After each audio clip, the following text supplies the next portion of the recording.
I had an experience of a couple of life reviews while I was standing in that place, connected to everything. And after those life reviews, I had this moment of understanding humanity and this divine source of love and light that we all come from, this place that doesn't judge us. And I felt like I never wanted to leave that place. And then the most fascinating part for me was, I have a special needs child who has never been able to speak to me and who's suffered and struggled most of her life. And I saw her standing there in the middle of nowhere. She came out of that web, and there was Maria standing there. And when I saw her, in the temporal world, she can't stop writhing her hands. She can't speak to me. She's always having seizures. She's always struggling. And we've had a lot of moments together.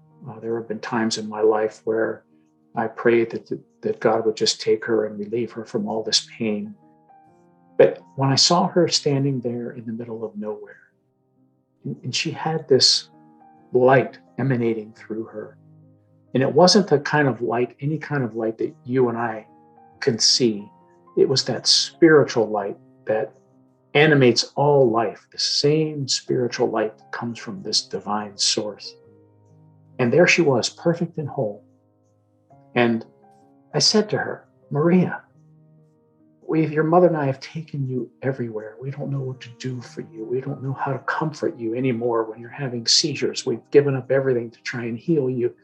And I've never heard your voice. I've never heard you say, I love you, Daddy. And in that moment, in that unspoken language of the ethereal, I said to her, tell me what I can do to comfort you. And she said 3 words that transformed my life. She said, just love me. And when she said, just love me, I cried out and screamed into that infinite expanse that I never want to leave this place. And when I said that, I found myself back in my hospital bed. This whole journey has just transformed my life in such beautiful ways. And I've learned one important thing, that the divine expresses and experiences life through us. And this is why I believe that this web that I experience there in the spiritual realm represents the light and dark struggle of all humanity through every age. It's kind of like a mirror. What we do here affects this spiritual web and vice versa. I really believe that. Some can call it karma. You can call it whatever you want. But that's why what we do here matters so much. The lights became intensely brighter. Their vibration became quicker. It's the only way I can describe it. It was kind of a vibration of energy and light that became so intensely bright. And the message that I received was, you see, this is who we are. This is who we were created to be. We are loving beings. Love and compassion is what makes us. This is where we came from. This is where we're going to return to. And this is really all that matters. This is really all that can impact the soul. And I remember just taking that message in and just feeling just so warmed and overwhelmed with that amount of love that I was witnessing and feeling. And I can only describe it as an unearthly love. It was nothing like any love I had experienced.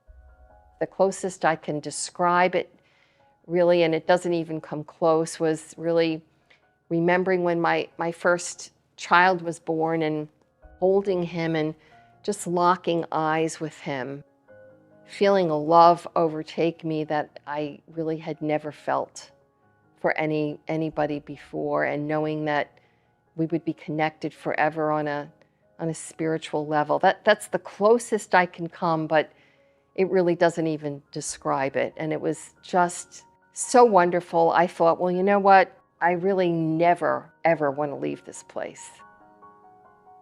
I want to be here. I'm home. I know that this is where I came from, and now I'm back here, and there's nothing that's ever going to get me to leave here. And when that thought occurred to me, I began moving again. And I kind of sensed that I was moving away from the larger matrix, and I became aware of two light energies. As they came closer to me, I recognized instantly who they were. And when I say that, of course, they weren't in their physical form in a human body. Of course, neither was I at that point, but I recognized them by their energy. And the first one that started communicating with me, there was no speech, it was all telepathic. I recognized instantly as my ICU patient that had the out-of-body experience and had returned to his body and told me about his resuscitation. And I was surprised, but I was so overjoyed to see him. His light started fading, and I was aware that he started moving away, and that the second light that had come into my space, who I recognized instantly as my father, was now going to speak with me. And I just was so overjoyed to see my father. I just really cannot even put it into words. And I was like, Dad, oh my God, it's you. And he was like, well, of course it's me. Where else would I be? And I was just so overwhelmed. And I would say I felt like I was crying, although I don't think I was, because I didn't have a body, but I was just so thankful to be with him. And I said, oh, now I don't ever want to leave. I want to stay here with you. I just don't ever want to be separated from you again. I was so close to my father in life that now that I had been reunited with him in this wonderful place of love and light, I didn't want to leave him. He said, well, don't be silly. We can never really be separated. We never really were separated.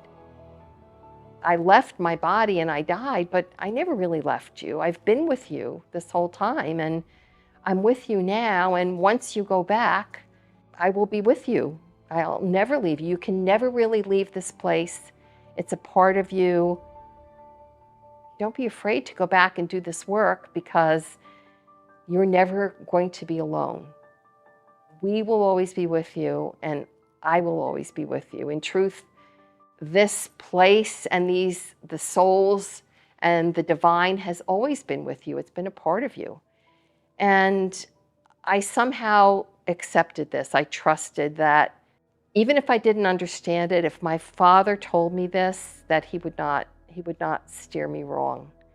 And I accepted this, and I said, okay, Dad, if we're not going to be separated, okay, I'll go back. And I felt myself really being pulled away from that place. And pretty quickly, I was hovering over the ICU bed, and I saw my body. And I fully expected to pass, sort of like a dog going around in circles looking for a place to do its business. I was kind of looking for a place to lay down and die. I felt like that scene in Little Big Man where the Native American looked up and said, it's a good day to die. What better way to go, on a nice sunny day. And even though I'd always been agnostic, I was really kind of curious as to what would happen, if I did die. I was kind of wanting to know what would happen. I was kind of excited about it, actually. It was either an eternity of unconsciousness or there would be something and I would find out. So as I was looking for a nice place in the grass so I wouldn't lay down on gravel, what I later came to know is the Oz factor, where, time is altered and it's so silent and everything. Something completely unexpected happened to me. Entities, intelligences that I were very familiar with showed up all around me. Some of them I could identify very solidly. One was my mother, my father, my brother, And a girlfriend that I had been estranged from for about a year was there with me. And the odd thing was that some of these people that were there around me on the other side of the veil were still living their lives here on earth, which I thought was really odd, that I was being confronted with a transcendent version of them, even though they still had their earthly lives. And then some of them were completely transcended into what I would call intelligent lightning. I did not see them physically with my eyes, but I could sense their presence. And the strangest thing of all was that right there in front of me was a transcended version of myself. This was totally unexpected. I became aware that this life that I'm living on earth is just a small part of my overall consciousness that I have invested in this world, and that the transcendent version of the people that I knew that were there in front of me were not really aware of that aspect of themselves. They were just living their lives, and if I had told them that there was a transcended version of themselves, they wouldn't even believe me. And I thought that would be really strange to go back and tell them. But as I felt myself passing, I felt like I was being given a choice. These people, these familiar people to me, some of whom I could positively identify, and some of them I was very familiar with, but I couldn't quite figure out who they were on the other side of the veil.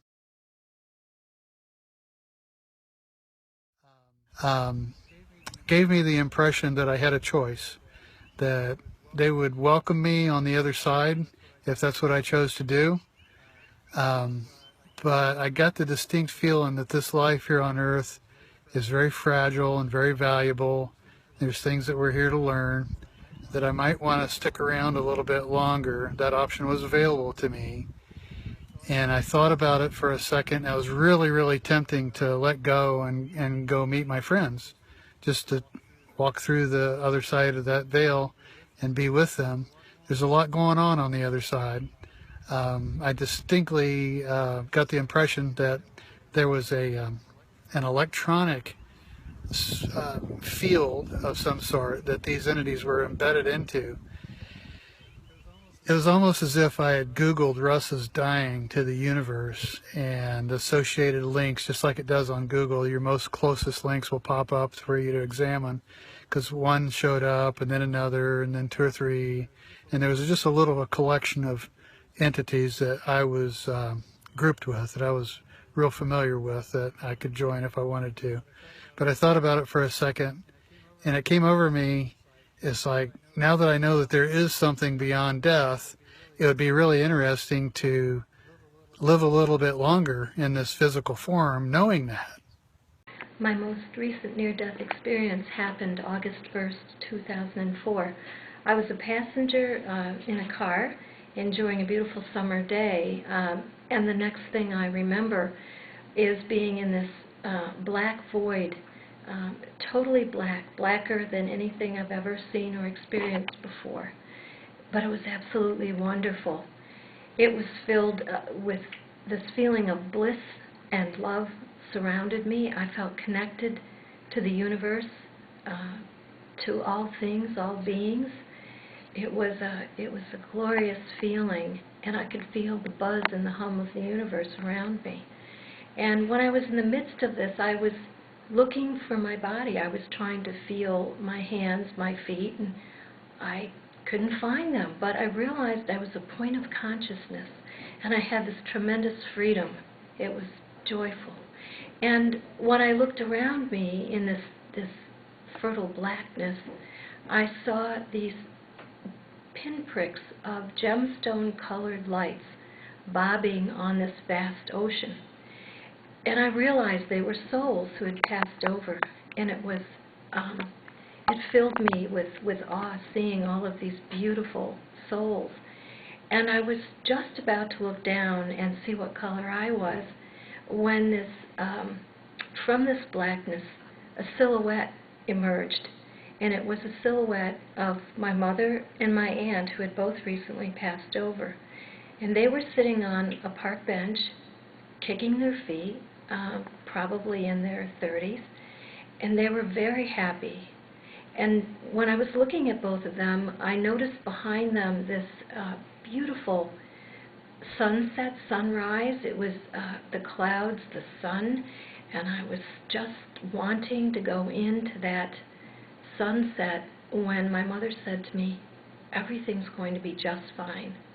And then I found myself back in my body. I was in one of the outpatient emergency rooms, and I had been in a car accident, had some broken bones and a concussion. And the thing that the NDE provided for me from the moment I woke up, let's say, from that experience, was that I knew I was going to be just fine. So in recovering from the concussion, I had that wonderful feeling of joy and bliss and oneness, and the knowingness that I was going to be just fine. So the experience of that NDE has been with me since then, every day, and it provides me with the freedom and the connectedness and the joy and the flow of life. Thank you. So the light starts coming through, the darkness starts breaking, and I can see the shards of it. It's like a physical thing, and the spirit comes toward me, and it's huge, like huge in a way that something is grand and takes your breath away. And I'm seeing the spirit, and she's coming closer and closer to me. And I was so happy to see her. I'm like, oh, thank God, there's somebody here. And she opens her arms, and as she opens her arms, I'm just pulled into her arms by her will. She didn't have to touch me. She put one arm around me, and her energy was just circling around us.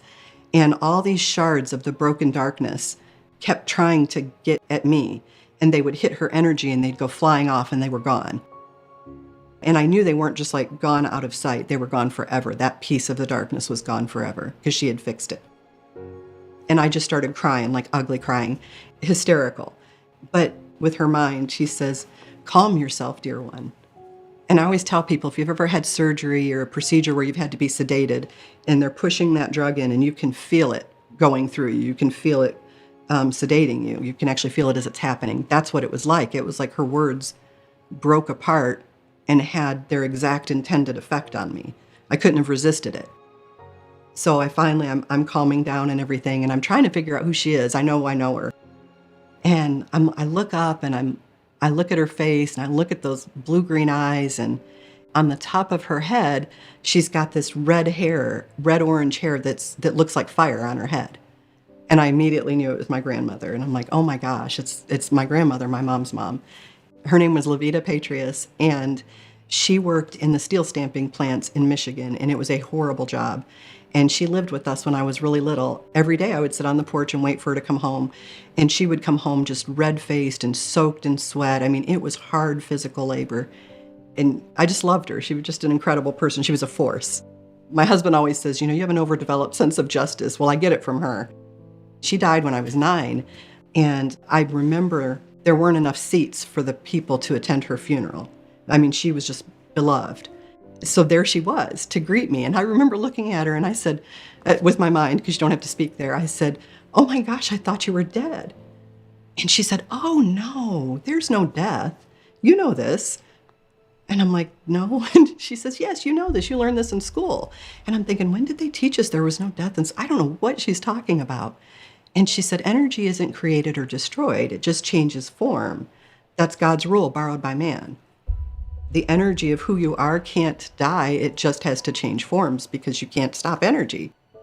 I was like, that is the best explanation I've actually ever heard. Everything else sounds good, but it didn't make sense scientifically. And so I was real happy to hear that. And I thought, boy, she's smart, So we were just kind of glad to be there and be in her arms. I can't even remember all the things that we went over. And I remember asking her if I was dead. And she said, "Oh, no, you're not dead." She said, "You're kind of in between. You've got the you that's, sick in the hospital, and then the spirit side of you that's here, and there's a cord that's attaching you to your body. But if you decide to stay, the cord will be broken and you'll stay. And if you decide to go back, the cord will pull you back." And I thought, okay, well, that's good. So I know how that works now. And I just was kind of in her arms, and I started crying again. And she did the, "Calm yourself, dear one." And I almost fell asleep. I was in this really super relaxed state, but aware. I went in for major surgery, and it didn't go real well. The reason I know it didn't go very well is because all of a sudden, there's two of me. I'm up here, and I'm looking down at these doctors who are trying furiously to get my heart, I guess, started again. And I remember that I had traveled through this amazing light. And as I got to the end of this light, and I knew I was two people, I turned around, the man was walking towards me. And all of a sudden I knew, wait a minute, where am I? I know. And I said to him, are you God? And the man was really sweet. And he said, I can understand why you might feel that way or think that way, but actually, I am your husband's dad. And I'm like, my husband's dad, okay, but you're dead. And he goes, and you're in heaven. Right, yeah. And then he looked at this, turned around, looked at this door, and turned back to me, and he said, would you like to see something amazing? And I'm thinking, wait, isn't this amazing enough? And he said, this is the door to heaven. And I'm only going to open it a little bit because you're not ready to see everything that heaven has to offer. And I looked at this door, and it's, again, this like silver, white, gold door, but the colors in the door were like welcoming me and wanting me and knowing me. And this music, this unbelievable music that was coming out of this door, I wish I could describe it because I want everybody to know it. But he opened it only maybe a quarter of an inch, just a little tiny bit. And I looked inside and I could see, this was the door to heaven. So I looked inside and I could see heaven, and I could see billions of people walking around, but it wasn't crowded. That I'm thinking, so I can see my dad and my mom and my grandparents when I pass. And Richard's dad turned to me and he said, he already knew what I was thinking and answered the question, yes, families can be together forever. And then all of a sudden I'm feeling this love and this wave of emotions coming from within the door, and it gave me, I can't even say chills, goosebumps, but also I felt this image of love. There was so much love that I was receiving, and it was like every cell was leaping for joy, like it knew what this love was all about. And it was almost so overwhelming, I started crying. Another important part of my message is our ancestors are waiting for us when it's our time to go. They know that it's our time, and they're there waiting for you, welcoming you, helping you pass on to the other side. And I can't tell you how amazing that is to know that when our bodies die, we don't die.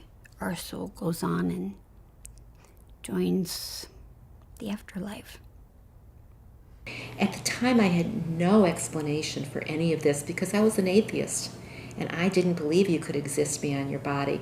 But I was moving through something that turned out to be the shape of a tunnel, and the next thing I knew, my grandmother was there. Now, she had been dead for 14 years, and I had never once believed that anybody existed beyond their death. And my grandmother just put her arms around me like she did when I was a child and pulled me into her chest. And the next thing I knew, we were re-experiencing all 19 years we were on the planet together. She died when I was 19. And I wasn't just experiencing these memories through my eyes or my heart. I could feel her too. I experienced everything she experienced, and I have a feeling that she experienced everything I did about the love we shared for each other. And I started moving away from her, but she told me, not with her mouth, but heart to heart, that she would always be there waiting for me. And then I was back. You know, I can't even remember seeing her. It was the feeling, the bodily feeling of this energy grabbing me and holding me. And as I moved into her, she always had a big bosom. And I knew that bosom. I knew that heart. I knew that love. And then it just spontaneously became our memories of each other. So I know it was my grandmother. Somehow I felt I was in heaven, for lack of a better word, talking to God and Jesus and my biological father, who had died 4 days before I did. And I didn't know that, but yet we were having also some sort of powwow in the Twilight Zone, and it felt very euphoric to me. But my experience of being dead didn't change me that much. But I think it changed my perspective on everything that this planet and this universe is about. I'm convinced this is only a classroom or a trip to Disneyland that we take and learn a lot of lessons in how to assimilate life, appreciate the people in our lives, and appreciate what a wonderful gift life on this planet is, as opposed to in different states of conflict. The one message I got was to be positive.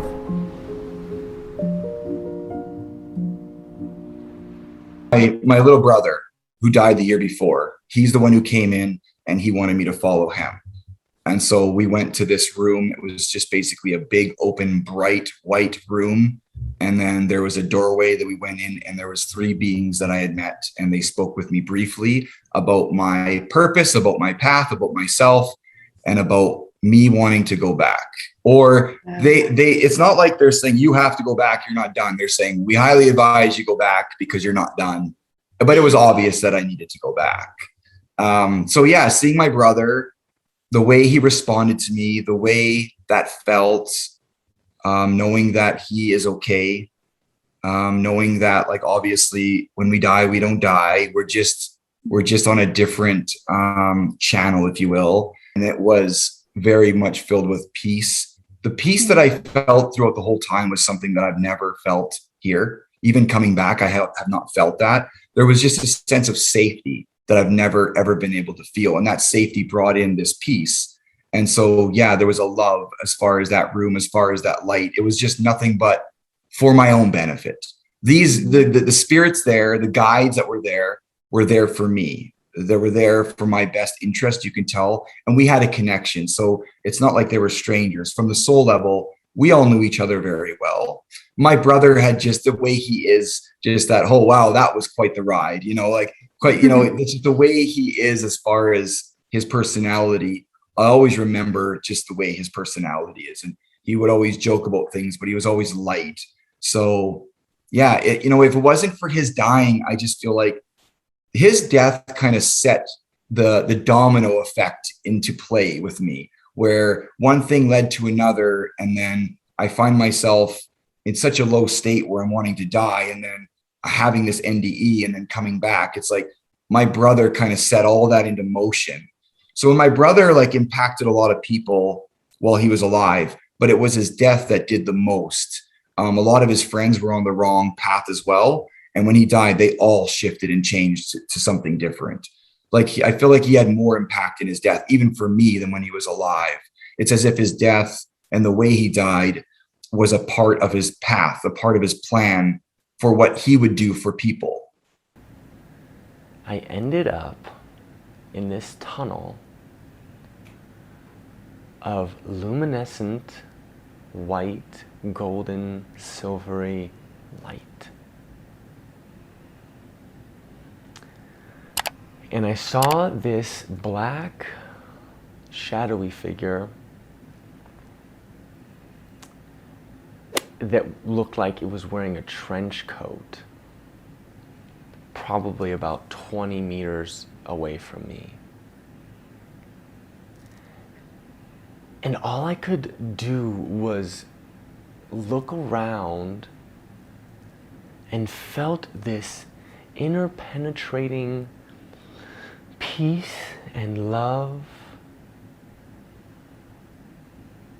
all around me and moving all the way through me. It was so magnificent and beautiful. I just was like, after the last 2.5 months, I could take a breath and just be. But after kind of trying to take in this wonder, this magnificence, this magic, this love that was moving through and around me, I've refocused on that black shadowy figure, and I could not make out a face, but for whatever reason, I had this really strong feeling that it was my grandpa who had died 7 years previously. And to be honest with you, I can't remember a conversation other than this impression that this figure that I deemed my grandpa was telling me that everything was going to be okay. And that sounds so frickin' cliche.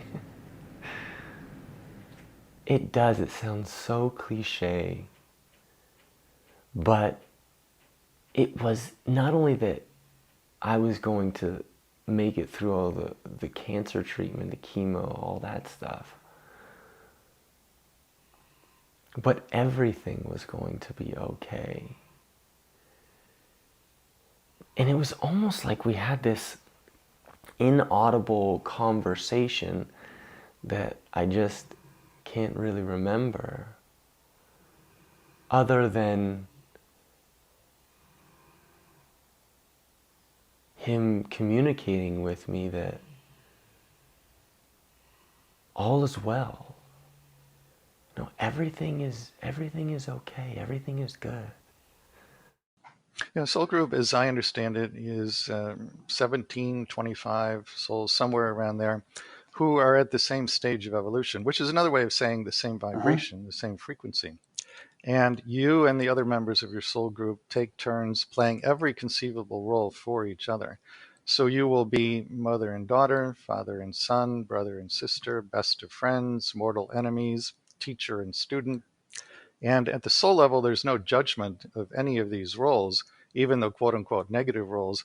They're all viewed as opportunities for learning and healing and expansion. So same level of evolution is an interesting phrase, because many people might think there's no way I'm at the same level of evolution that my parents were at or something. You know, they seem so superficial and judgmental and negative and abusive and everything. And I'm not that kind of person. So I must be at a different level of evolution. Yeah, you really cannot assess soul age or evolutionary stage accurately by looking at the superficial aspects of somebody's personality. And the reason you can't assess it accurately is that these kinds of roles are scripted before birth.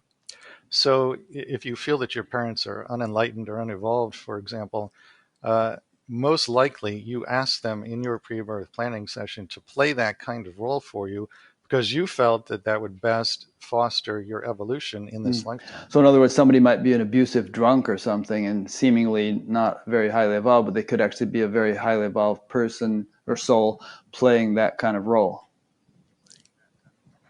That's exactly right. And I'll share with you an interesting and funny true story. I'm sure many of your viewers know who Edgar Cayce is. For those who haven't heard the name, Cayce, who's now back on the other side, is regarded by many people as the greatest psychic American medium who ever lived. And late in Cayce's career, after he'd read for thousands and thousands of people, he was visited by two wealthy women, sisters from New York City. And the sisters said to him, "Mr. Cayce, we are at the end of our rope in regard to our brother. He lives under a bridge in New York. He drinks too much. We come from a wealthy family, but he long ago squandered his share of the family fortune. We've done everything we can think of over the years to help him turn his life around, and nothing has worked. Mr. Cayce, what can you tell us? Can you say anything that will help us help our brother?" Well, upon hearing this, Cayce did what he always did, which is he went into trance. He went into the Akashic record, which is the complete non-physical record of everything relevant to the earth plane, including the pre-birth planning. And then he said to the two sisters, Your brother is the single most highly evolved soul about whom I have ever obtained information. And the three of you agreed before any of you were born for him to do exactly what he's been doing so that the two of you could learn to be more compassionate. Well, as you can imagine, this was not exactly the response the sisters were hoping for, but that's how it works. That's what's really going on here on planet Earth. I mean, if we do choose our lives, it would take a noble soul to say, all right, I'm going to live this miserable life in order to benefit others. It would almost be like a bodhisattva kind of gesture. Well, you know, service to others is a component of every single rebirth plan I've ever looked at. And very often the souls who are taking on big challenges that require a lot of courage, like planning homelessness, for example, or alcoholism or drug addiction or certain illnesses like AIDS, they are often very highly evolved souls, and they're taking on those challenges partly for their own growth and learning, but also in service to others, in the same way that the brother was helping the two sisters learn compassion. So prior to my NDE, I was a devout atheist. My family were atheists. And then having this experience, it changed everything for me. And I had to believe in that greater energy, in that greater universe, which people will call God or can call universe. But it changed me to a very spiritual person. And I get so much strength knowing that we all have a soul family. So I definitely do pray, and I do believe in the power of prayer now, which I never would have in the past, just because of what I've experienced. That there's no way you can't understand how energy is connected now and the power that we have for our thoughts.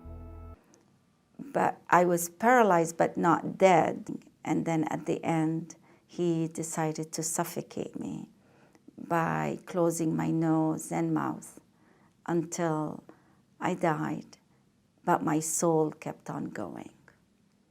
That's when I noticed that I had died, when I couldn't breathe anymore, and he wouldn't lift his hands off my mouth nor my nose.